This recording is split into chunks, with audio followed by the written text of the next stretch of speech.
Hi, I'm Nolan for the Oklahoman and newsok.com.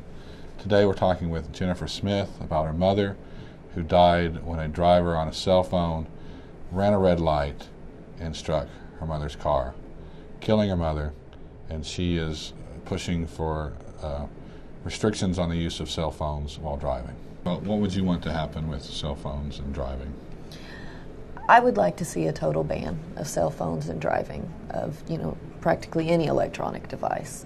Anything that's going to cause a distraction away from the main focus of driving on the road, I think should be banned.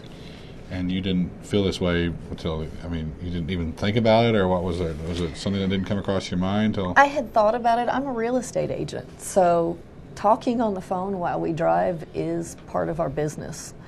But once this happened to my mother, I got the research together and looked at it and saw that it was comparably, if not worse, than drunk driving. The accident rates, the impairability that it puts on a person. I've been in contact with the state legislators and Congress from both states and am working towards getting a ban legally with them. You talked to the young man before his sentencing or at his sentencing, or what happened there? We spoke with him at the sentencing. So before he pled guilty or afterward, or after it was done, we spoke. When we walked in, we didn't know who he was. He was sitting there, but we figured it was him. And we walked up to the judge. He read over the plea. He pleaded it out. He pled guilty, and my sister read a letter she had wrote. A letter was read from my stepfather because he couldn't attend.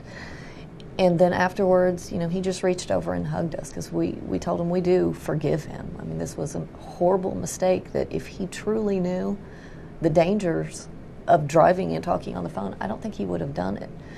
He said to me himself, every red light he goes through, he thinks about my mother. He's so thankful there weren't children in the car with her. I would think this serves as a wake-up call to anyone that this can happen to anyone. And not only were our lives destroyed and affected forever by it, but I can only imagine, what his life is going to be like, because he has to remember the life he took and, go on from there. If you want to read more, my story will be on this weekend in the Oklahoman. Thank you.